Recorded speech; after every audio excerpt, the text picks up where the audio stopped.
but still making sure that Europe is not freezing to death in the winter, or just increasing your imports by 5 times? No. Europe has managed to reduce its imports while doing it in a manner in which it is comfortable for Europe. Comfortable? If that, it's manageable. It's manageable. Maybe a little bit of an it's manageable. Now, if at 60,000 euros or whatever is your per capita income, you are so caring about your population.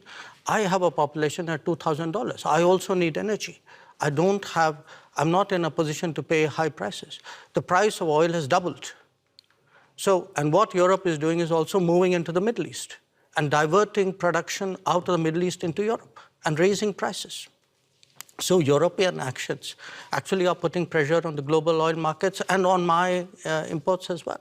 So I think it's something which, if European political leadership understandably would like to soften the impact on their population, I think it's a privilege they should extend to other political leaderships as well. Are you reluctant toward Moscow as well, because Russia is India's most important supplier of weapons and military equipment? And therefore? Are you reluctant to criticize Moscow?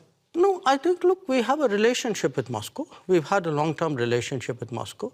I think it's important to look at that history of the relationship. It was a relationship built in a period when Western democracies used to arm a military dictatorship called Pakistan and deny India defensive weapons. So if we are talking about principles, let's talk a little bit of history out here. So how did the Indian exposure to Russia and previously to Soviet Union get built up?